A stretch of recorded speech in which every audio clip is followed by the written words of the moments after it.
먼저 지난주 우리가 나눴던 말씀을 잠깐 요약해 드리고 나서 본문으로 들어가도록 하겠습니다.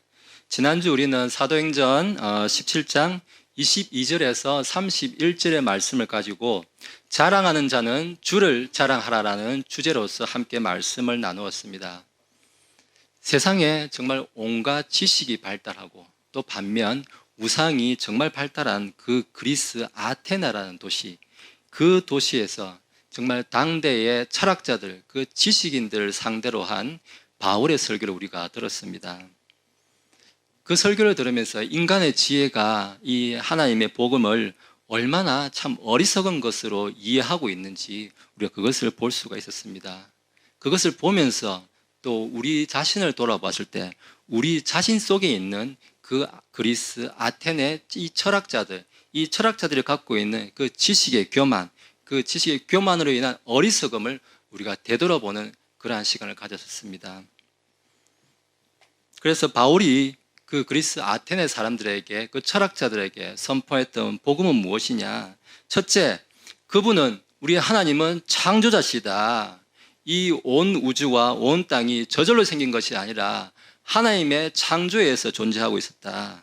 두 번째로, 하나님께서는 우리의 모든 필요를 채우시는 하나님이시다. 우리가 하나님께 무엇을 드려야만 하나님이 채워지는 그러한 존재가 아니시다. 하나님은 그 자체만으로도 완전하신 분이시다. 세 번째로, 하나님께서는 이 온 우주와 더불어서 우리 온 정권, 우리의 삶 하나까지도 통치하시고 계획하시고 인도하시는 하나님이시다. 그리고 끝으로 우리 하나님은 우리의 구원자가 되신다. 구원자가 되시는 한편 또한 우리의 심판자가 되신다. 그래서 우리 하나님께 돌이키는 일이 있어야 된다. 그런 말씀을 드렸습니다. 그래서 우리 결론에서 우리는 고린도전서 1장 27절의 말씀을 제가 인용을 하면서 어떤 지혜로운 자들을 당황하게 하려고 하나님께서는 우리 같은 세상의 이 어리석은 것들을 택하여 주셔서 하나님의 이 섭리를 우리를 이해하게 하셔서 내게 어떠한 조그만한 어떤 지혜가 있거나 어떤 자랑할 것이 있으면 그것을 통해서 성도를 섬김으로써 오히려 하나님을 자랑하는, 주님을 자랑하는 일로 우리가 나타나야 된다. 그렇게 요약을 해드렸습니다. 이번 주에는 오늘 우리가 좀 긴 말씀을 읽었습니다. 사도행전 24장 1절에서 27절, 아마 우리가 예배 시작하고 나서 읽은 말씀 본문 중에서 오늘 최고로 길었지 않았나. 그래서 저희 아침에 제 아내한테도 지금 한 소리 들었습니다. 본문을 왜 이렇게 길게 잡냐. 저는 듣고 또 그랬습니다. 꼭 그런 분들이 찬송가 5절까지 있는 거 부르면 꼭 비난한 것 같다. 많이 부르면 좋은 거 아니냐. 본문, 근데 이 이야기가 저도 정말 거의 한 20시간 이상 고민했습니다. 이걸 중간에 짧게 할까, 해야 되지 않나. 아무리 자르려고 해도 이 자르면은 도저히 맛이 나지 않을 것 같아서 어쩔 수 없이 이 다 넣을 수밖에 없다. 고민 끝에 아침까지도 고민했는데 넣는 수밖에 없어서 이렇게 본문을 다 넣었습니다. 이번 주 설교의 내용을 좀 간략히 먼저 소개해 드리겠습니다. 오늘 우리가 읽은 사도행전 24장의 내용은 지금 어떤 배경이냐면은 유대인들이 바울을 지금 죽이기 위해서 2절에 보니까 변호자 더둘로라는 사람을 지금 고용합니다. 그 사람을 고용해가지고 지금 벨릭스 총독 앞에서 거짓 고소를 하는 그 장면으로 시작합니다.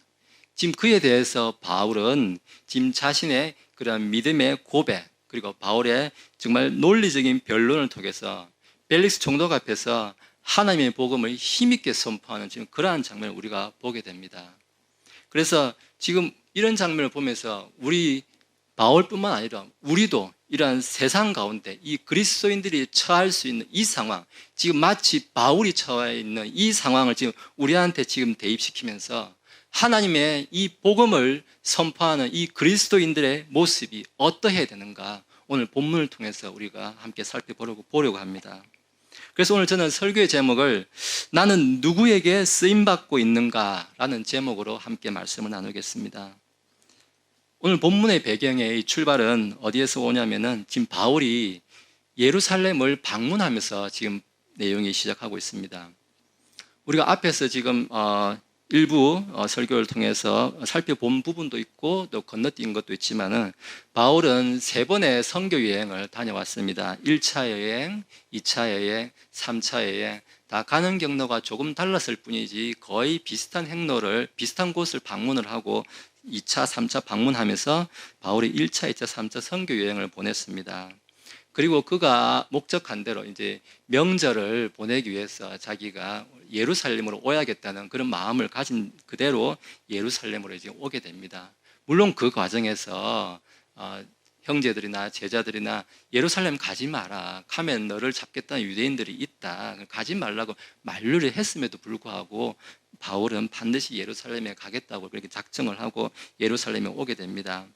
와서 보니까 지금 그 당시에 예루살렘 교회 감독을 했었던 야고보와 또 여러 장로들의 이제 공고를 따라서 성전에서 네가 정결례를 행함으로써 그 유대인들과 있을 수 있는 마찰을 좀 무마시키는 게 어떻겠느냐 이런 공고를 받게 됩니다. 왜 그런 공고를 했냐면은 바울이 앞서서 지금 어떤 과거의 유대교회를 따르는 그런 할례라든지 그런 율법들 이런 것들을 이제 우리가 따르면서 살 필요가 없다. 이걸 계속 이야기하고 다녔기 때문에 유대인들은 지금 그 사실을 알고 있기 때문에 너를 보자마자 아마 율법으로 너를 고소하고 너와 지금 너를 잡으려고 할 것이다. 그러니까 네가 먼저 이런 성전에서 정결례를 하는 것을 보여줌으로써 내가 율법을 무시하는 사람이 아니다라는 것을 그들에게 보여주면 좋겠다. 지금 그런 공고를 받고 바울이 성전에서 정결례를 행하게 됩니다.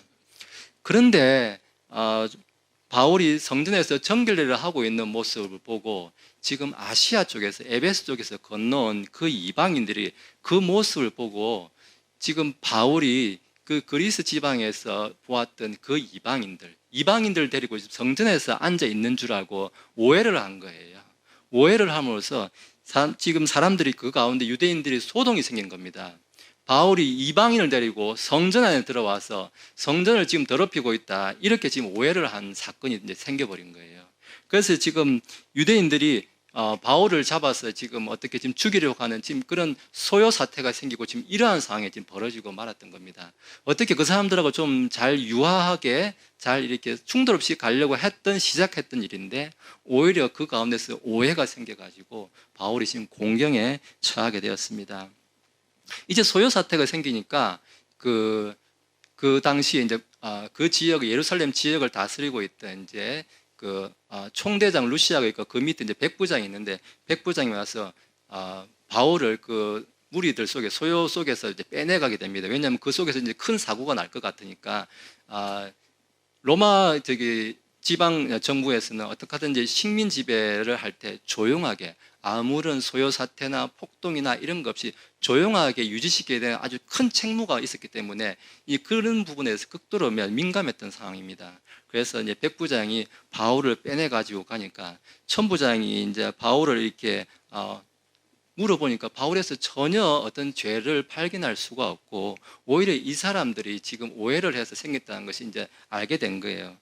그래서 지금 바울을 빼내가니까 오히려 유대인들 측에서는 이거 그냥 두고 볼 수가 없겠다. 우리가 어떻게 하는지 바울을 죽여야겠다 생각을 하면서 사도행전 23장, 앞장에 가면 23장 12절, 13절에 보면은 이제 40명이 넘는 사람들이 무슨 다짐을 하냐면은 바울을 죽이기 전에는 내가 먹지도 않고 마시지도 않겠다. 이렇게 다짐을 하면서 바울을 틈만 나면은 반드시 죽이겠다고 이렇게 작정을 하게 됩니다.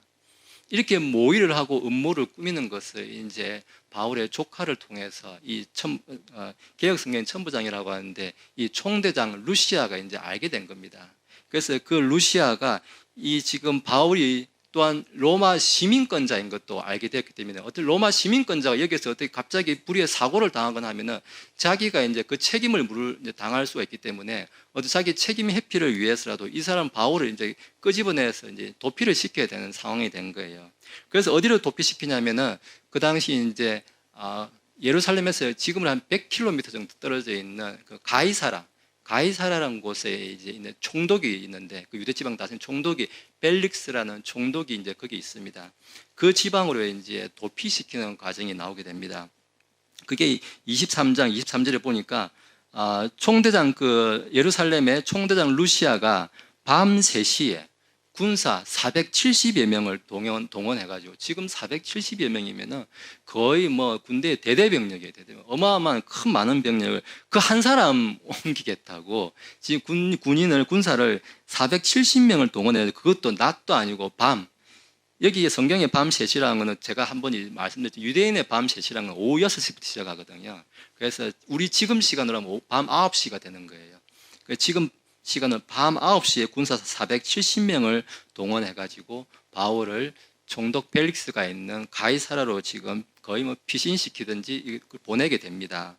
그래서 보내고 나서 이제 닷새가 지나서 5일이 지난 다음에 이제 이 사건을 알게 되고 이제 빼돌린 것을 알게 되니까 또 유대인들이 가만히 있을 수가 없죠. 대제사장, 그 당시 대제사장 아나니아가 이제 장로들 데리고 그리고 이제 유명한 이제 법정에서 이제 변론하고 할 변호사 같이 이렇게 대신 자기들 일을 법정 소송을 대리해 줄 사람 더둘로라는 사람이 2절에 나오는데 이 더둘로라는 사람을 고용을 하게 됩니다. 그래서 이 변호자 더둘로를 동원해서 이제 법정 소송을 시작하는 장면이 이제 본문에서 시작하게 됩니다. 그래서 바울이 법정 소송에서 무슨 죄로 고소를 당하냐 바울이 소요를 일으켰다. 이제 그러면서 이 더둘로가 이제 고소를 하는 장면이 시작이 됩니다. 2절과 4절을 제가 먼저 읽겠습니다.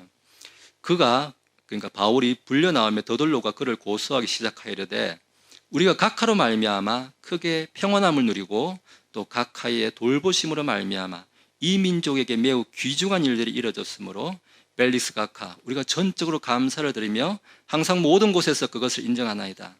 그럼에도 불구하고 내가 각하를 더 지치게 하려 하지 아니하오니 원하건대 우리의 몇 마디 말을 너그러이 들어주소서 이렇게 이제 이야기합니다. 인사말이 굉장히 깁니다. 인사말이 길다는 것은 뭡니까? 본론이 뒤가 구리기 때문에 앞에서 인사를 거창하게 해야 될 필요가 있다는 것을 우리가 좀 알 수가 있습니다. 이 더둘로가 좀 1절에 보니까 변호자라고 합니다. 더둘로로 하는 어떤 변호인 이렇게 되어 있는데 변호인 요즘에 말하는 그런 변호사 있죠. 이 변호사가 아닙니다. 영어 성경에는 오레이터 이렇게 되어 있는데 오레이터면 오랄이라는 건 말이라 입이란 뜻이거든요. 말로 밥 먹고 사는 사람들인 거예요.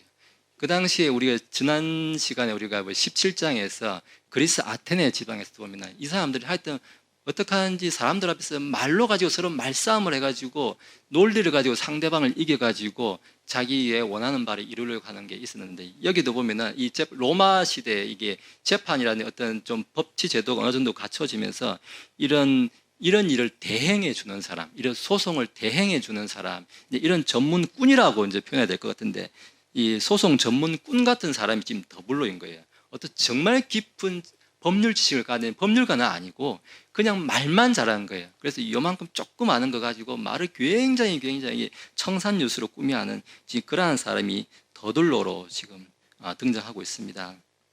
지금 더둘로의 말처럼 2절부터 4절까지 참 읽기도 힘들었는데요. 이 더둘로의 표현대로 지금 벨릭스가 각하의 돌보심으로 말미암아 이 민족의 귀한 일들이 일어나고 우리가 크게 평온함을 누리고 막 이렇게 지금 이게 벨릭스의 귀를 아주 지금 즐겁게 해주고 있습니다. 근데 이 말이 너무 지금 입에 발린 말이고 너무 이게 좀 요즘 표현을 써서 죄송합니다. 뻥이라는 게 아까 제가 앞에서 배경에서 말씀드렸지만은 루시아 총대장이 바울을 호송하기 위해서 지금 가이사를 호송하기 위해서 아까 470명의 그 약 500명 가까이 되는 군사를 동원했다고 제가 말씀을 드렸습니다. 그것도 밤에.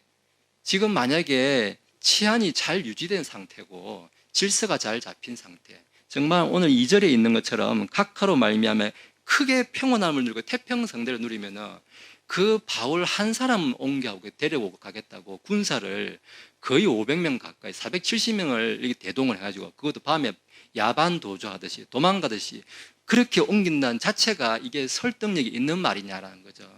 벌써 이 상황 자체가 벌써 누가 들어도 그는 좀 어거지다라는 것을 우리가 좀 추측을 할 수 있고 충분히 유추할 수가 있겠습니다. 그래서 지금 더둘로는 어차피 본론으로 들어가더라도 자기가 논리에서부터 그리고 사실에서부터 자기가 궁색하기 때문에 지금 벨릭스 총독 일단 기분부터 구름 위에 붕 띄워놓는 작업을 시작합니다.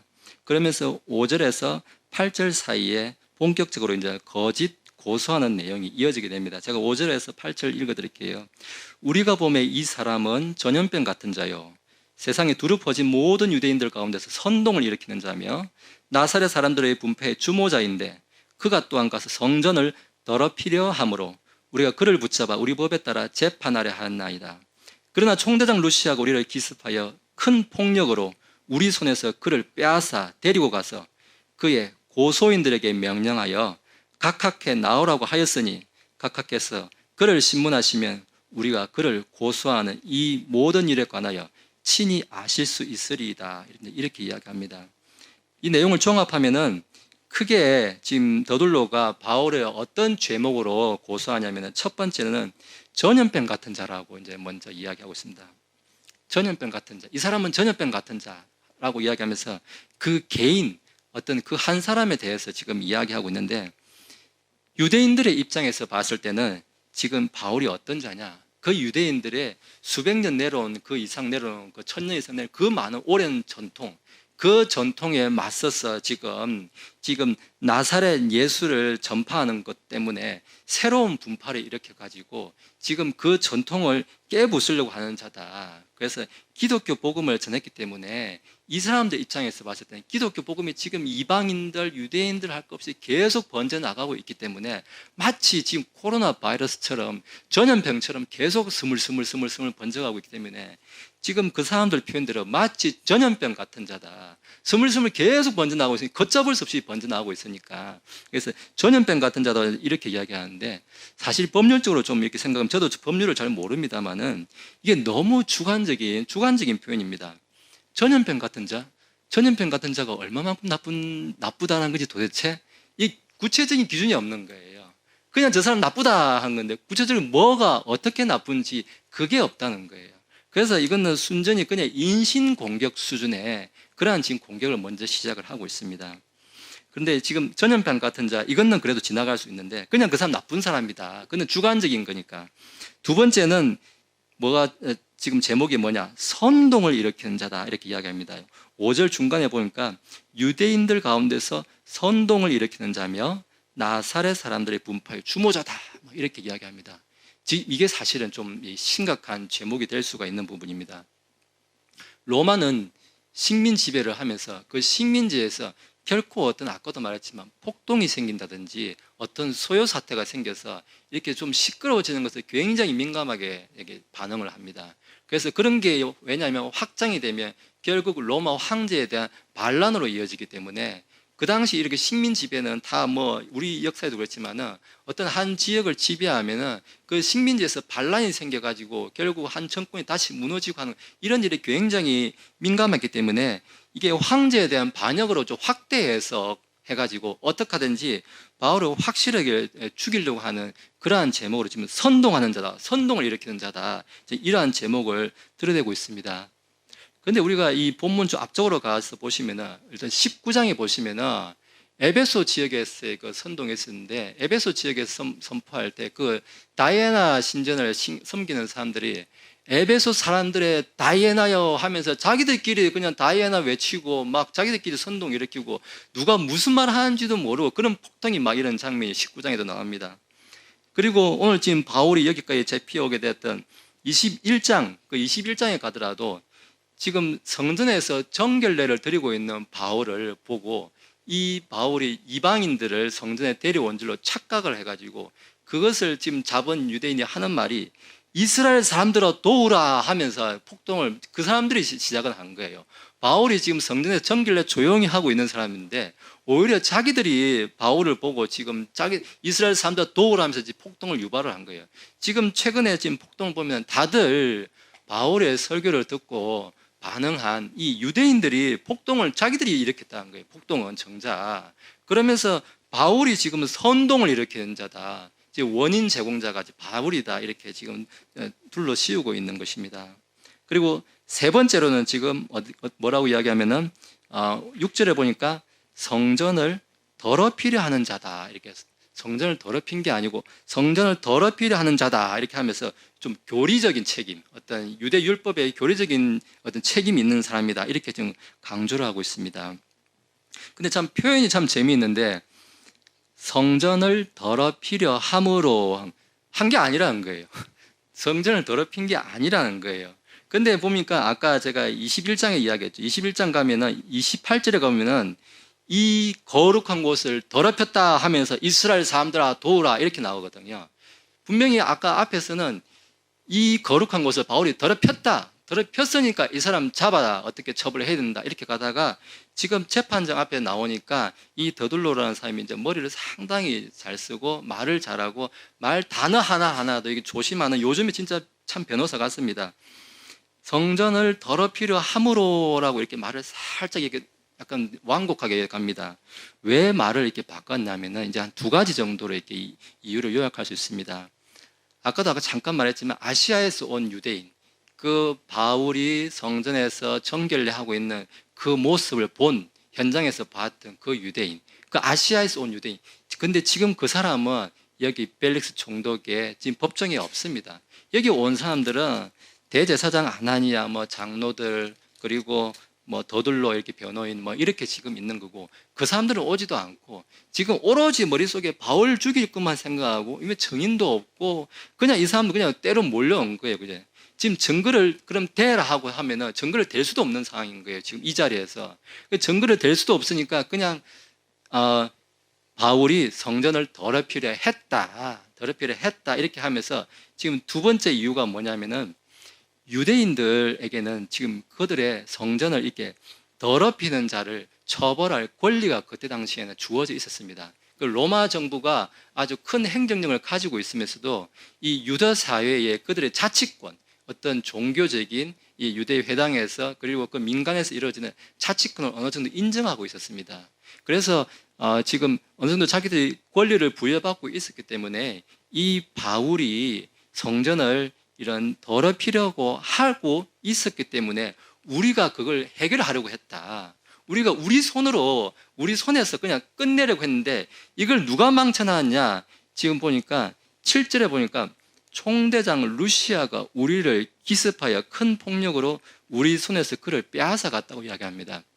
우리까지 그냥 우리 손에서 다 이렇게 그다음에 성전을 더럽힌 건 아니지만은 더럽히려 하고 있기 때문에 우리 손에서 깨끗하게 끝내고 이 일을 조용히 끝낼 수 있었는데 지금 총대장 루시아 당신 부하가 괜히 끼어들어가지고 우리를 간섭을 해가지고 우리한테 주어진 이 권리를 방해를 하면서 지금 당신까지 귀찮게 지금 재판정이니까 나와가지고 이렇게 지금 우리 전부 다 귀찮은 일을 하고 있습니다. 그러니 당신 대장 나중에 저기 총대장 루시오 오면 그 사람 좀 질문을 해가지고 물어보십시오. 신문해 보십시오. 우리 말이 틀렸나 맞나 이렇게 지금 반응을 하고 있습니다. 그러면서 증거를 댈 수 없는 거는 했다라고 말하지 않고 하려고 해서 우리는 우리 차원에서 해결을 하려고 했는데 당신들이 일 다 망쳐놨습니다. 이렇게 지금 은근히 당신들한테 그 로마 정부의 책임을 살짝 떠넘기고 있습니다. 정말 역시 변호인답게 말쟁이답게 더둘로가 말을 상당히 지금 교묘하게 잘 꾸며내고 있습니다. 이런 지금 여러 가지 거짓 고소에 대해서 이제 바울의 이제 반격하는 차례가 이어집니다. 바울의 반격 결정 어떻게 하느냐 지금 10절에서부터 21절 사이에 이제 그 내용들이 쭉 있는데 제가 먼저 10절을 한번 보겠습니다. 이에 총독이 바울에게 손짓하여 말하라고 하니 그가 응답하되 각하께서 여러 해 동안 이 민족의 재판관이 된 것을 내가 알므로 더욱 즐거이 나를 위해 답변하리다. 짧게 이야기합니다. 그냥 올해 길게 아까 더둘로는 아까 3절씩 해가지고 이렇게 쭉 이렇게 해가지고 평안을 주시고 뭐 좋은 일이 있고 막 이제 이야기합니다. 근데 이 10절에 보니까 간략히 요약하면 이 말입니다. 여러 해 동안 당신이 이 민족의 재판관이 된 것을 내가 압니다. 딱 이렇게 요약할 수 있습니다.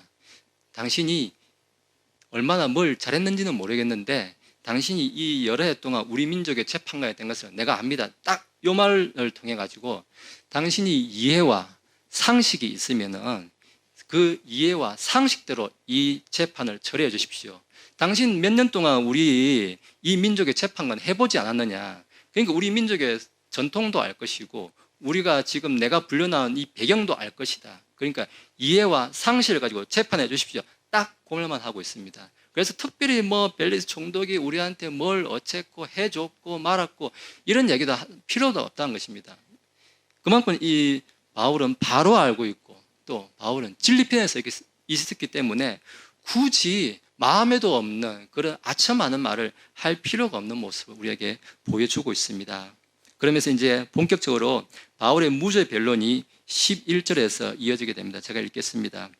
각각께서 이해하실 수 있는 바와 같이 내가 경배하러 예루살렘에 올라간 지 이제 겨우 열 이틀밖에 되지 않았습니다. 열 이틀밖에 되지 않았다는 것. 총 지금 말하고 있는 그 순간은 이제 13일째라는 거, 첫날부터 13일째라는 거. 예루살렘에 온 지 지금 이 호송대 가이사랴 온까지 총 다 합치면은 총 13일째 지금 보내고 있는데 지금 자기는 그럴 시간이 없었다는 것입니다. 첫날에 뭐냐? 첫날에 예루살렘 도착해가지고 빌립의 집에 들어가고 앞에 보면은 둘째 날 뭐 했느냐? 야고보 그 감독 만나고 그리고 장로들 만나고 그리고 셋째 날 성전에 들어가서 정결례 시작해가지고 그리고 한 6일째 되는 날에 성전에서 이제 갑자기 오해받아가지고 붙잡혀가지고 그렇게 하다가 이제 가이사랴로 이렇게 한 2, 3일 걸려서 잡혀옵니다. 가이사랴 잡혀와가지고 지금 신문 받고 있는 이게 지금 며칠 전 닷새 뒤에거든요. 닷새 뒤에 지금 24장 1절에 보니까 닷새 뒤에 대제사장 아나니아가 장로들과 이렇게 쭉 나오거든요. 그러니까 가이사랴에 잡혀온 지 닷새 지난 거예요. 그래서 총 예루살렘에 와가지고 자기들 뭐 예루살렘 도착 야고보 만나고 성전에서 정결례하고 붙잡히고 신문받고 가이사랴에 이송되고 지금 재판받고 있고 내가 도대체 누구랑 만났을지 무슨 작당 모의를 할 수 있었으며 내가 심지어 어디 가서 내가 복음 전할 시간이나 있었냐 내가 누구랑 논쟁이나 했느냐 도대체 내가 무슨 시간이 나서 저 사람들이 주장한 것처럼 내가 그런 선동을 하며 내가 누구랑 그런 선동을 모의할 수가 있었겠느냐 물리적으로 불가능한 거 아니냐 지금 이렇게 상식적으로 이렇게 접근하는 모습을 보여주고 있습니다. 그러면서 이제 14절의 말씀을 이어갑니다. 14절 보니까 그러나 내가 이것을 각하께 고백하오니 곧 나는 그들이 이단이라 하는 그 길을 따라 내 조상들의 하나님께 그렇게 경배하고 율법과 대언자들의 글에 기록된 모든 것을 믿나이다. 지금 이렇게 이야기합니다. 저는 참 개인적으로 설교를 준비하기 전부터 이 사도행전 24장 14절 사실 이 한 절 때문에 이 24장은 반드시 설교를 하고 지나가겠다 사실 마음 먹고 있습니다. 제가 이 독립침례교회를 이렇게 하게 되면서 이전부터 몇 년 전부터 이 말씀 너무나 정말 이렇게 저한테 이게 귀한 말씀이었고 참 주변에서부터 이렇게 보면은 우리 독립침례교회 하면 이단이다. 킹제임스 성경 하면 다 이단이라고 그러고 킹 제임스까지도 안 킹자만 나와도 그냥 이단이라고 그러고 그러한 상황에서 우리가 있을 때 제가 이 24장 14절 그들이 이단이라 하는 그 길을 따라 내가 이 말씀을 읽으면서 참 너무나 힘이 되고 우리한테 위로가 되었던 참 말씀입니다. 지금 바울은 어떤 상황이 있냐면은 지금 유대인들 그 대제사장 아나니아와 장로들 그리고 그 사람을 지금 대신하여서 지금 거짓 소송하는 더둘로 이런 유대인 종교 권력 그 종교 권력이 한 축에서 딱 버티고 죽이려고 버티고 있고 또 한쪽에 누구 있습니까? 이 로마 권력 마음만 먹으면 언제라도 당장에 그냥 한 칼에 그냥 날려버릴 수 있는 지금 세상 권력 이 로마 권력과 이 양쪽 사이에 딱 혼자서 그냥 딱 끼어 있는 겁니다. 그래서 지금 마치 이걸 보면서 우리 지금 여기 앉아 계신 우리 여러분 그리고 우리가 마치 이런 모습이 아니었나 저는 이렇게 생각을 하게 되었습니다. 우리의 지금 실제 상황을 지금 바울이 지금 성경 안에서 보여주고 있지 않나. 세상 가운데서 지금 심지어 우리가 교회 안에서 기존 계신 교회 안에서도 우리가 지금 초청을 받지 못하고 서로 환대를 받지 못하고 또 세상 나가면 세상 사람들부터도 너무 고리타분한 그리스도인이다. 너무 이렇게 근본주의 한다고 해가지고 참 맑기 뭐하든 참 이 그리스도 기독교인들이다. 이렇게 욕을 듣는 우리가 세상 가운데 끼어 있는 이런 모습이 마치 지금 바울의 상황과 우리가 너무 흡사하지 않나 그런 생각을 해보았습니다. 지금 세상 교회도 어떻습니까? 많은 교회들이 성경 창세기 1장 1절부터 하나님께서 처음에 하늘과 땅을 창조하시냐 이 창조 이야기는 이 창조들 안 믿는 교회가 너무 많지 않습니까? 1장 1절부터 요한계시록 22장 21절까지 그 말씀 우리 다 믿는다, 말씀 그대로 다 믿는다고 하면 뭐라고 합니까? 이단이라고 합니다. 우리 보고 이단이라고 합니다. 말씀이 그대로 다 우리가 믿는다면 이단이라고 그러고, 심지어 거기서 그것도 이단이라고 하는데 우리는 또 뭐라고 합니까? 그 말씀이 지금 보존된다. 킹제임스 성경을 통해서 우리 가운데 지금 완전하게 보존되어 있다고 하면, 말씀이 보존된다 하면은 이거는 더한 이단이다. 이단 중에 이단이다. 어떻게 말씀이 보존이 되느냐. 이 종이 쪼가리 이거 몇 년 지나면 다 낡아 없어지는데 어떻게 보존이 되느냐. 말씀 보존을 안 믿는다는 거예요. 지금 교회 안에서도 우리는 이단 소리를 들으면서 여기 앉아 있다는 거예요, 사실은. 근데 성경은 뭐라고 합니까? 시편 12편 6절에 7절 보니까 주의 말씀들은 순수한 말씀들이니 흙도가니에서 정제하여 7번 순수하게 만든 은 같도다. 오 주여, 주께서 그것들을 지키시며 주께서 그것들을 이 세대로부터 영원히 보존하시리다. 아멘. 이것을 믿으면 이단이라는 겁니다. 지금 그들이 여기에서도 지금 24장 14절에서 그들이 이단이라 하는 그 길, 지금 그 길을 사도 바울이 제시를 하면서, 그것은 뭐냐? 하나님의 말씀을, 순수한 말씀을 있는 그대로 믿는 게, 그게 세상 사람들이 보기에는, 지금 종교인들이 보기에는 이단이라 하는 그 길인데 나는 그 길을 믿는다. 나는 그 길을 따라서 하나님을 믿어왔고 모든 율법을 나는 존중해왔던 그러한 사람이다. 지금 이야기하고 있는 것입니다. 그러면서 15절에 보니까 또 그들도 스스로 인정하는 바 하나님을 향한 소망을 내가 가졌으니 그것은 곧 죽은 자들의 부활, 즉 의로운 자들의 부활과 불의한 자들의 부활이 있으리라는 것이라는 것이 지금 이야기하고 있습니다. 지금 이제 위기에서 다시 바울은 복음을 전하는 준비를 하고 있습니다. 그들도 인정하고 율법과 대언자들이 기록하는 거 뭐냐? 죽은 자들의 부활이 있다는 것입니다. 어떤 부활이냐? 부활이 두 가지가 있는데 첫째 부활과 둘째 부활이 있다는 것입니다. 첫째 부활은 의로운 자들의 부활, 곧 생명의 부활로 나오는 것이고, 둘째 부활은 불의한 자들의 부활, 곧 사망과 정죄의 부활이 반드시 있다는 것입니다. 이 두 가지 부활이 반드시 있어서 죽은 자들은 반드시 부활시켜서 반드시 심판하신다. 그런 심판에 대해서 분명히 지금 이야기해 주고 있습니다. 이 부활에 대한 소망, 이 부활에 대한 소망이 나를 어떻게 만드느냐? 16절에 보니까 내 양심이 하나님의 말씀에서 전혀 벗어나지 않는 삶을 살도록 내가 스스로 힘쓰는 삶을 살게 했다. 이 소망이 나를 하나님 가운데 있게 했다. 하나님뿐만 아니라 보니까 16절에 세상 사람들을 향해서도 내가 조금도 부끄러운 삶을 살지 않았다. 그러한 삶을 살도록 내가 애써왔다. 이 모습이 바로 부활의 소망을 가진 우리 그리스도인들의 모습이라는 것입니다. 하나님을 향해서도 세상을 향해서도 전혀 부끄럽지 않은 삶을 살도록 애쓰는 삶, 이것이 바로 부활의 소망을 가진 우리 그리스도인들의 삶이다라고 바울이 분명히 제시하고 있습니다. 지금 이제 바울이 복음을 선포하고 이 복음을 들은 유대인들도 있을 것이고, 지금 이 재판정에 재판장으로 지금 서 있는 벨릭스 총독, 벨릭스 총독가 얼마나 지금 대단한 위세입니까? 이 10절에 보니까 아까 이에 총독이 바울에게 손짓하여 말하라고 하니 이렇게 합니다. 더둘로가 실컷 벨릭스 총독 막 띄워주고 구름에 태워주고, 그리고 첫째, 둘째, 셋째 뭐 전염병 같은 자, 선동하는 자 뭐 어쩌고 하면서 고소 실컷 했는데 다 듣고 나서 오케이, 대답도 안 합니다. 그냥 말도 입도 뻥끗 안 하고 다음 차례 너 딱 손가락 하나 그냥 이렇게 합니다. 얼마나 이게 벨릭스가 대단한 지금 권력을 가진지 모릅니다.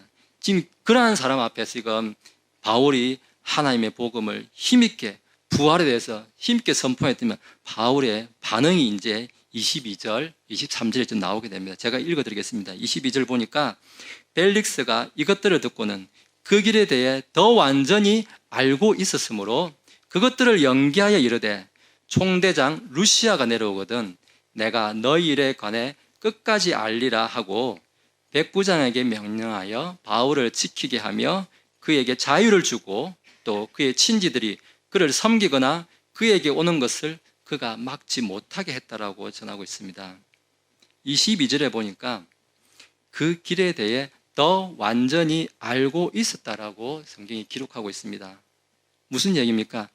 벨릭스는 지금 그 예루살렘 지역의 아까 총대장 루시아, 이 바울을 470명 군사를 동원해갖고 이 호송해준 이 자기 부하 총대장 루시아로부터 이미 바울에 대한 어떤 이 사건 개요에 대한 지금 편지 어떤 보고서를 이미 다 받아보았고 그 보고서 공무원들이 원래 그러지 않습니까? 사람 말 잘 안 듣습니다. 이 사람들만 이 말 듣고 저 말 들으면 헷갈려서 어떤 일을 처리할 수 없거든요. 그러니까 공문서 딱 그거 읽습니다. 법조문이라든지 이런 거 딱 읽고 그냥 그거 보고 이미 판단 다 끝난 상황입니다. 그리고 당신들 기회 줄 테니 당신들 대사 하세요. 나는 나대로 판단할 테니까. 그리고 지금 딱 있는 겁니다. 이미 더 잘 알고 있었다는 것입니다. 이미 총대장 루시한테서 이 사건 개요에 대해서 진상에 대해서 다 알고 있었기 때문에 아까 10절에도 보니까 바울을 신문도 안 합니다. 아까 더둘러가 신문해라 해도 이게 총대장 루시아는 바울 신문 다 입도 뻥끗하면 신문도 안 합니다. 신문할 필요가 없다는 것입니다. 난 다 알고 있다는 것입니다. 그래서 난 신문할 필요도 없고, 근데 나는 그래서 사실상 거의 결론이 정해져 있는 상태다라고 우리가 유추해 볼 수가 있겠습니다. 뿐만 아닙니다. 이 총대장이 아니라 이 벨릭스 총독의 아내가 누구냐면은 이 드루실라라고 여자가 나옵니다. 드루실라라는 이 여자는 이제 본문에도 있지만은 유대인이라고 나옵니다. 이 24절에 나오고 있는데요. 며칠 뒤에 벨릭스가 자기 아내인 유다 여자 드루실라와 함께 이렇게 나오는데 자기 아내가 유대 사람인 겁니다. 그래서 이 유대 사람들의 전통, 어떤 종교적인 관서, 유대 관서 여기에 대해서 설마 한 번도 안 들어봤겠습니까? 자기 아내가 유대 사람인데 이미 다 들을 만큼 들었고 더군다나 이 가이사라의 이 지역에 누가 살고 있었냐면은 우리 사도행전 6장에 보면은 우리 소위 일곱 집사라고 이제 이야기들을 많이 하시는데 거기 7명의 사람이 나옵니다. 그 중에 뭐 스데반도 있었고 했었죠. 그 중에 한 사람이 빌립이라는 사람이 있습니다. 그러니까 이디오피아 내시에게도 복음을 전했던 그 빌립이 바로 여기 가이사라에 살고 있습니다. 그래서 사도 바울도 예루살렘 첫 왔을 때 첫날 누구 집에 갔냐면 빌립 집에서 묵었습니다. 그만큼 이 빌립이 이미 가이사라 지역에 활동하고 있었고 자기 아내가 드루실라가 유대인이기 때문에 또 그리고 총대장 루시아로부터도 이미 보고서를 다 받아봤기 때문에 이 벨릭스 총독은 신문하고 말 것도 없이 이 진상에 대해서 훤히 다 알고 있었고 이미 자기 마음속에 아마 판결도 거의 결론 내리고 있지 않았나 충분히 예상을 할 수가 있습니다. 그러나 벨릭스에게는 아마 두 가지 큰 고민이 있었다고 우리가 생각할 수 있습니다. 첫 번째로는 양심의 가책입니다. 벨릭스가 보았을 때 전혀 죄가 없거든요. 죄가 없으니까 굳이 신문도 할 필요 없고 보고서 봐도 알고 그 루시아 총독의 그 보고서에 보더라도 이 사람에게서는 지금 23절에 보면은 죄가 없다는 것이 이미 적혀 있습니다. 죄를 발견할 수 없다고 이미 보고하고 있습니다. 그래서 죄가 없다는 것을 죄가 없는 사람은 어떻게 더군다나 로마 시민권자입니다. 로마 시민권자인데 알고 있는데 어떻게 유죄를 말도 안 되게 내릴 수가 있느냐는 겁니다. 근데 또 한 가지 지금 갈등이 뭐냐? 유대인들이 반발인 것입니다. 지금 그 유대 사회를 자기가 통치하고 있는데 이 유대인들 대제사장 제일 지금 위에 있는 대제사장 아나니아도 오고 거기에 또 지도자들 장로들도 우르르 지금 떼거리를 몰려와가지고 지금 어떻게 할 겁니까? 지금 이 사람 우리는 죽이길 원하는데 이 사람 우리의 마음대로 지금 우리 요구대로 안 해주면 알죠? 그 다음 무슨 일이 있을 줄 알죠? 시끄러워질 줄 알고 있죠? 당신도 그러면 성치 못합니다. 지금 은근히 지금 압력을 받고 있는 그러한 상황입니다. 지금 그러니까 지금 그 벨릭스 총독이 어떻게 하냐면 지금 22절을 중간 이유로 보니까 그것들을 연기하여 이르되 총대장 루시아가 내려오거든 내가 너희 일에 관해 끝까지 알리라 하면서 재판이 그냥 연기시켜 버립니다. 그냥 결정을 못 내리는 거예요. 그냥 우물쭈물 할 수밖에 없는 상황. 물론 벨릭스 총독 그러한 상황에 지금 이해는 갑니다만은 어쨌든 벨릭스 총독은 여기에 대해서 뭐 유죄다 무죄다 내리지 않고 지금 자기 부하 오지도 않을 어차피 오지도 않을 지금 부하인데 총대장 루시아 내려오면은 내가 다시 재판을 재개하겠다고 핑계를 대면서 지금 재판을 그냥 연결시켜 버립니다. 그래서 지금 결과적으로 어떻게 되냐면은 23절에 보니까 사실 바울에게는 좀 좋은 일이 생깁니다. 23절 보니까 백부장에게 명령하여 바울을 지키게 하며 그에게 자유를 주게 하고 또 그의 친지들이 그를 섬기거나 그에게 오는 것을 그가 막지 못하게 하니라, 이제 이렇게 이야기합니다. 바울에게 자유도 주고 누가 오거든 바울에게 오는 것을 막지도 말아라, 지금 이야기하고 있습니다. 자유를 주고 아무나 올 수 있다? 그럼 감옥이 아니라는 거예요. 지금 총독이 있는 그 총독과 이제 재판장 안에서 그냥 어떤 가택연금식으로 이렇게 가두어 두고 있대. 자기 하고 싶은 대로 마음껏 다 하게 하고 누가 오는 거 그리고 누가 바울을 섬기는 거 다 그냥 허락해 주는 것입니다. 그냥 이거는 뭐 거의 뭐 휴가 온 게 아닌가 싶을 정도로 이 재판이 연기되면서 뜻하지 않게 바울은 오히려 지금 쉴 수 있는 시간을 지금 마련하게 지금 차지하게 되는 것을 우리가 볼 수가 있습니다. 또 우리가 또 반대로 또 생각해 보면은 만약 바울이 여기서 무죄 그냥 판결을 받았다고 하면 상상해 보십시오. 당신은 그냥 무죄입니다. 내가 봤을 때 확실히 무죄입니다 하고 자 이제 다 집에 가세요. 바울도 집에 가세요 하면은 바울 이제 그 밖에 나가면 무슨 일이 생기겠습니까? 아까 우리 말했죠. 내가 이 자를 죽이기 전에는 먹지도 않고 마시지도 않겠다고 이제 그 작정하고 있던 그 40명 그 사람들이 아마 그 밖에서 아마 기다리고 있지 않겠습니까? 풀려나기를 아마 기다리고 있었을 수도 있습니다. 어쩌면 또 그 사람들 입장에서는 바울은 풀려나도 죽고 그냥 유죄 판결 받아도 죽고 이래도 죽고 저래도 죽고 그런 게 아닌가, 아마 그 사람들은 이제 그런 기대를 하고 있었을 텐데 지금 벨리스 총독이 재판을 연기시켜 버리는 바람에 아마 지금 아까 40명 넘는 그 사람들 이 사람을 죽이기 전에는 마시지도 않고 먹지도 않는다. 지금쯤 굶어 죽지 않았나, 제 생각에는 지금 그렇게 생각이 되는데 아무튼 그 사람들은 이제 뜻을 이루지 못하게 됩니다. 그러면서 그 총독관제에서 바울은 자유를 누리고 그리고 안전을 오히려 보장받는 일이 지금 이 안에 기록되어 있습니다. 제가 이것을 보면서 제 이제 개인적으로 느꼈던 것은 제가 한번 그때 우리 어버이 주일 때 설교했던 내용 가운데 우리가 참 부모님의 이런 간섭, 어떤 통제 이런 게 있을 때 또 그리고 신앙적으로도 우리 하나님께서 때로는 우리가 좀 이렇게 어떤 감옥이라고 하면 좀 과한 표현일지 모르겠는데 우리가 좀 갇힌 것 같은 이러한 삶, 뭔가 좀 되지 않고 내가 좀 뭔가 좀 억울한 일을 당하고 있는 듯한 이러한 삶을 통해서 내가 뭔가 할 수 없을 때, 오히려 갇혀 있을 때 그건 나한테 주는 오히려 쉼이 아니었나, 또 나를 안전하게 지켜주시는 안전장치가 아닌가, 또 제가 이 말씀을 읽으면서 다시 한번 그렇게 상기시키게 되었습니다. 그러면서 24절과 25절 앞부분에서 지금 바울이 벨릭스에게 지금 설교를 하는 장면이 이어지게 됩니다. 24절과 25절 앞부분 제가 읽겠습니다. 며칠 뒤에 벨릭스가 자기 아내인 유대 여자 드루실라와 함께 와서 사람을 보내 바울을 불러 그리스도를 믿는 믿음에 관해 그의 말을 듣거늘 바울이 의와 절제와 다가올 심판에 대하여 강론했다라고 이렇게 기록하고 있습니다. 먼저 의에 대해서 설교를 했는데 하나님께서는 의를 요구하신다.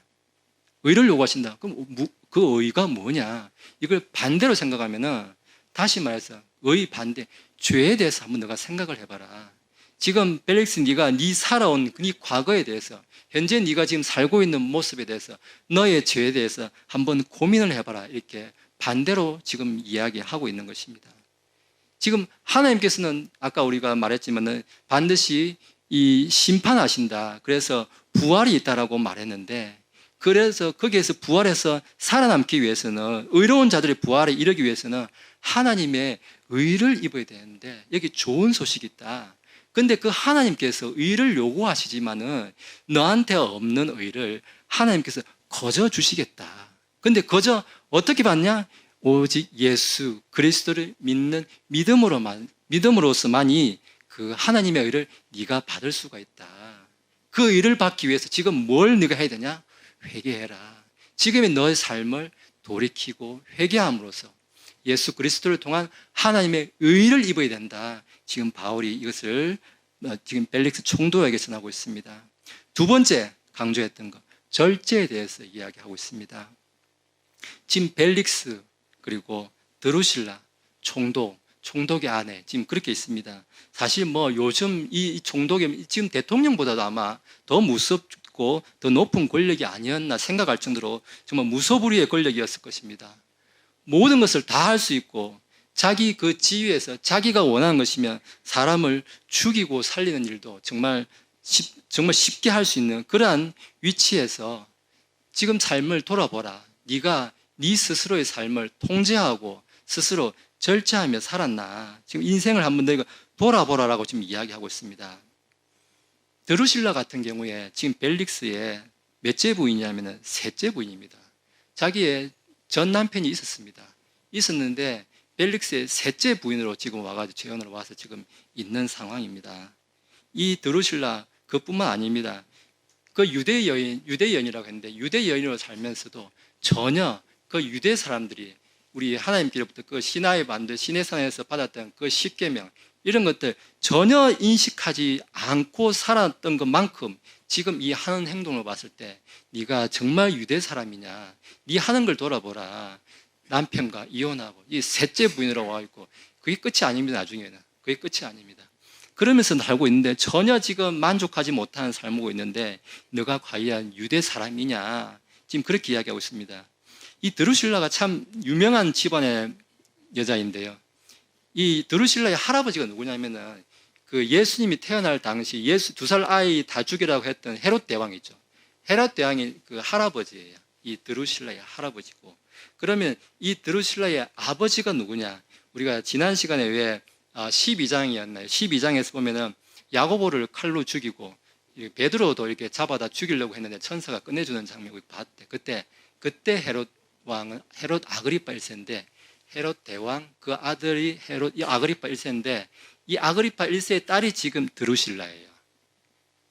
그러니까 온 가족이 지금 보면은 꽤 유명한 집안의 딸이고, 그리고 이 드루실라의 오빠는 또 누구냐? 나중에 25장에 나오는데 아그리파 1세의 아들이니까 아그리파 2세가 뒤에 보면 25장 바로 뒤편에 나옵니다. 자기 오빠가 아그리파 왕 2세로 나오고, 그리고 그 옆에는 보니까 버니게가 그 아그리파의 아내로 나오는데 버니게는 자기 언니예요. 드루실라의 언니예요. 그러니까 드루실라가 있고 오빠가 왕이고 자기 언니가 왕비고 막 지금 근친 상간에다가 뭐 재혼은 그냥 기본이고 이혼도 기본이고 막 이런 집안의 사람들인 거예요.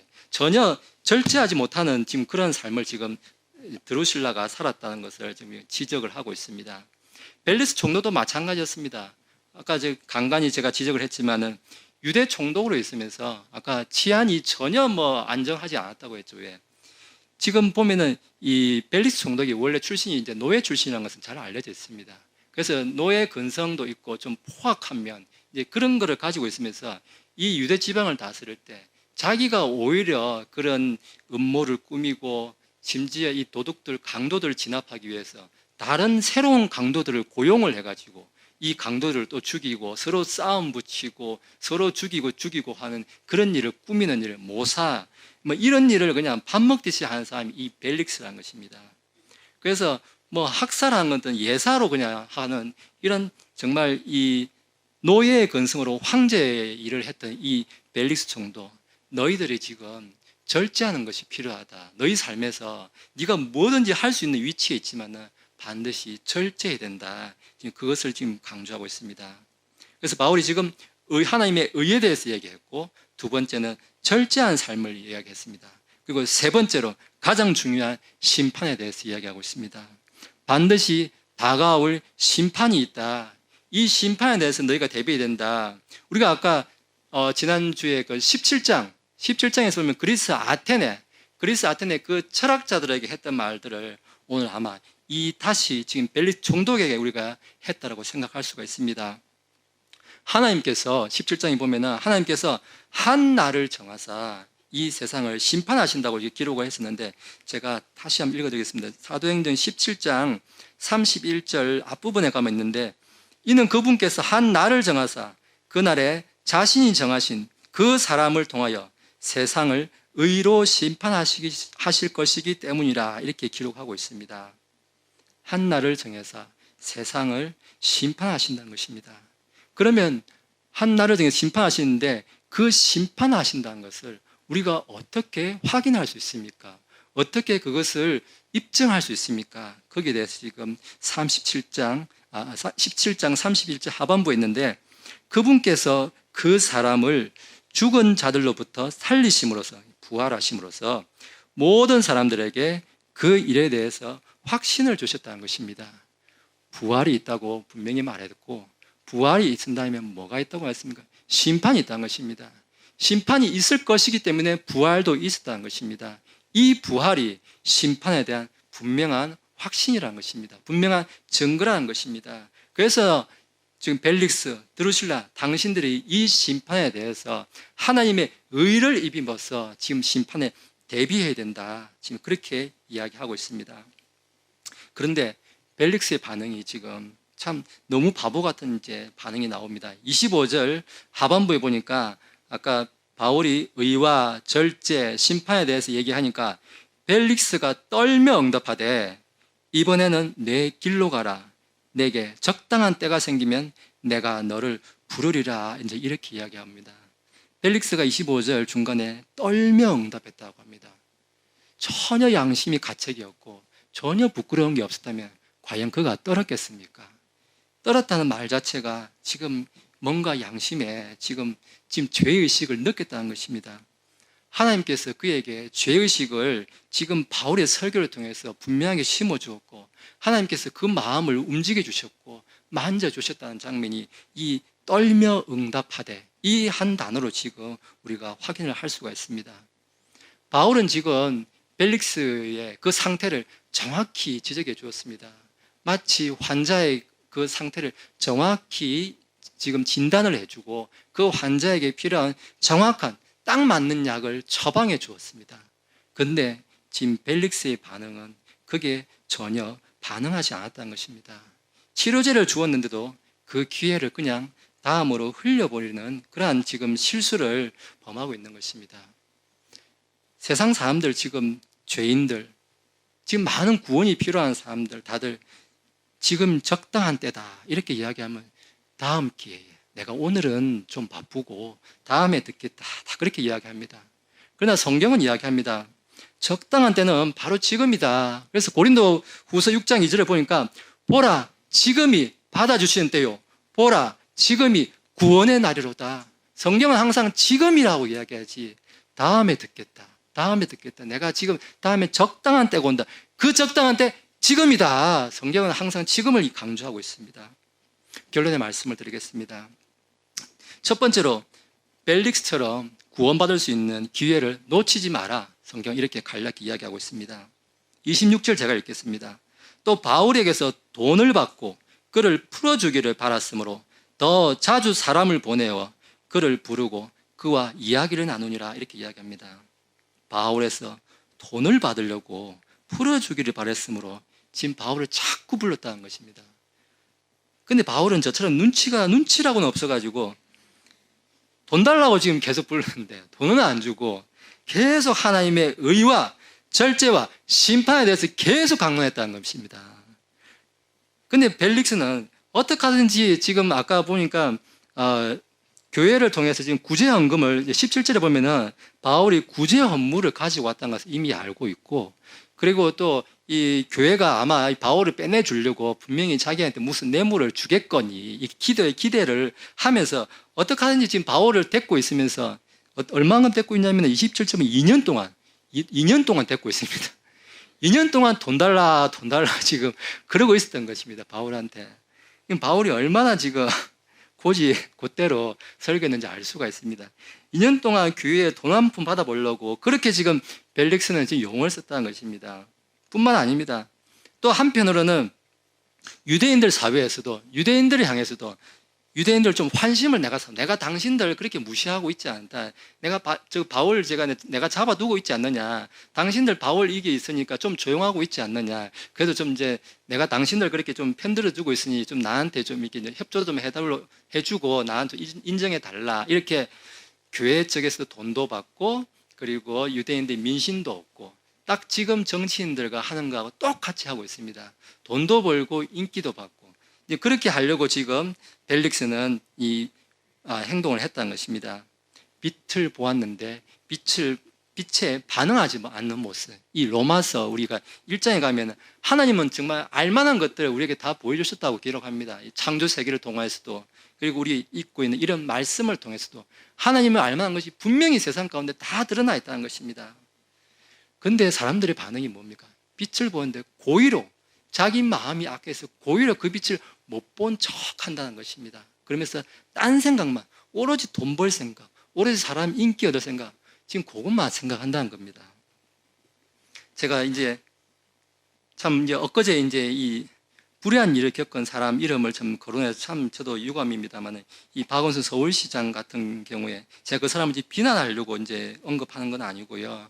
지금 박원순 서울시장은 지금 참 안타까운 그런 결론을 당했는데 사실 서울시장이라고 하면 좀 무엇이든 할 수 있는 마치 이 벨릭스 총독같이 정말 대단한 권력, 우리나라에서 그래도 최고 수도 서울의 시장 아닙니까? 그리고 한 번 한 것도 아니고 또 연임까지 하면서 정말 사람들에게 존경을 받을 수 있는 그런 좋은 위치에서 정말 좋은 것을 얼마든지 접할 수가 있고 있는 그런 위치였는데 오늘 보니까 벨릭스나 이 드루실라처럼 자신의 삶을 어떤 절제하지 못한 삶. 그래서 지금 고소 내용을 보면은 왜 지금 음란 문자나 사진 뭐 이런 것들이 지금 이야기 나오고 있는데 지금 자신의 삶을 절제하지 못했기 때문에 이제 그 사건이 세상에 알려지고 자기가 이제 그 사건 앞에 이제 설 수밖에 없는 상황이 왔을 때 얼마나 두려웠겠습니까? 오늘 벨릭스의 말처럼 떨며 응답하되 이 말처럼 아마 그도 두려웠을 것입니다. 저는 그렇게 생각합니다. 두려워서 지금 내가 어떻게 해야 되나 이 상황에서 내가 다 모든 것이 이제 이게 밝혀지고 하면 내가 그동안 쌓아왔던 명성, 명예, 그리고 사람들에 대한 존경 이런 것들이 한순간에 무너지고 자기뿐만 아니라 내 가족까지 다 무너지는 상황에서 그러나 성경은 뭐라고 합니까? 돌이키라고 합니다. 회개하라고 이야기합니다. 반드시 심판이 있으니까 회개할 때 하나님께서는 하나님의 의를 그 사람에게 주신다는 것입니다. 그것도 커져 주시니까 돌이키라고 우리한테 이야기해 주고 있는 것입니다. 그 돌이키는 때가 언제냐? 성경은 바로 지금, 늦었다고 생각하는 지금, 모든 것이 지금 다 끝났구나. 내가 떨림을 느끼고 있을 때, 이제 캄캄해 도저히 길이 없다고 생각하는 그때, 바로 그때가 가장 적당한 때라는 것입니다. 그 순간 바로 돌이키라는 것입니다. 두 번째 결론입니다. 우리는 바울처럼 전염병 같은 자인가 생각해 보길 바랍니다. 더둘로가 바울을 고소하면서 이 사람은 전염병 같은 자요 이렇게 막 비난을 합니다. 바울이 가는 곳마다 하나님을 전했습니다. 유대인, 이방인 할 것 없이 그냥 사정없이 다 정했습니다. 가는 곳마다 오늘 지금 재판을 받고 있는 이 상황에서도 자기가 죽을지 살지 모르는 이 절체절명의 상황에서도 자기는 자기의 일을 다 했습니다. 복음을 전했던 것입니다. 지금 코로나 바이러스가 전염병처럼 번지고 있습니다. 코로나 바이러스에 대해서 제가 간략히 좀 말씀드리자면은 바이러스라는 것은 원래 기본적으로 그렇습니다. 바이러스 자체가 어떤 사람한테 해를 주지는 않습니다. 걔가 어떤 독성 물질을 가지고 있고 우리 세포를 죽이고 살리고 그런 공격력도 거의 없습니다. 바이러스는 그렇습니다. 단지 걔가 하는 일이라고는 그냥 우리 몸 세포 안에 들어와 가지고 자기랑 똑같이 생긴 것을 계속 만드는 거예요. 그러면은 우리 몸 면역 세포는 어떻게 반응하냐면 모르는 애가 생소한 애가 우리 동네에 놀러 왔네. 쟤를 가만두면 안 되겠네. 쟤를 공격해야지. 그러면 걔가 들어있는 세포, 우리 정상 세포를 다 죽여버리게 됩니다. 그래서 배로 이렇게 가면 되죠. 그럼 배세포, 우리 면역세포가 가지고 내 배세포는 내가 내를 죽이는 겁니다. 자기가. 내 면역세포가 내 배세포를 죽이는 거예요. 그래서 호흡하기가 힘들어지고, 그래서 물이 차게 되고, 염증이 생기고, 그래서 힘든 거거든요. 그래서 이 코로나 바이러스 뿐만 아니라 이전에 있었던 메르스, 사르스, 다 코로나 바이러스 일종이에요. 코로나 바이러스가 이게만 있는 게 아니고 많습니다, 종류가. 다 코로나 바이러스인데 그 안에 지금 코비드 19, 코로나 19 같은 변종이 생기고 또 생기죠. 계속 생겨요, 이렇게 변종이 계속 생기는 겁니다. 그래서 이 코로나 바이러스, 아까 제가 말했죠.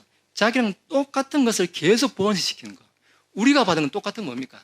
하나님의 본성, 하나님의 DNA, 하나님의 의를 우리가 갖고 있는 똑같은 하나님의 본성을 사람들에게 전염병처럼 계속 퍼뜨리는 거, 그게 우리 전염병 같은 그리스도인이 되어야 되지 않느냐. 오늘 저는 이 말씀을 드리고 싶습니다. 내 안에 있는 하나님의 형상을 사람들에게 이 바울처럼 전염병 같은 자를 소리 듣는 우리 그리스도인이 되기를 예수님의 이름으로 축원합니다. 기도하시겠습니다. 거룩하신 아버지, 오늘 아버지의 은혜로 사도행전 24장의 말씀을 나누었습니다. 참 부족한 자가 이 귀하고 좋은 말씀들, 이 안에 담긴 말씀들 다 전하지 못한 말씀이 너무 많을 줄로 압니다. 그러나 이 말씀들 우리 성도님들 곰곰이 생각해 볼 때 성령님께서 더 깨닫기를 원하시는 그 말씀들 더 깨닫게 해주시고, 그 깨달은 말씀들 우리가 전염병처럼 세상에 나아가서 힘있고 담대하게 하나님의 의와 절제와 심판을 힘있게 선포하는 그런 아름다운 하나님의 성도들이 되도록 주님 축복하여 주옵소서. 예수님의 이름으로 기도드렸습니다. 아멘.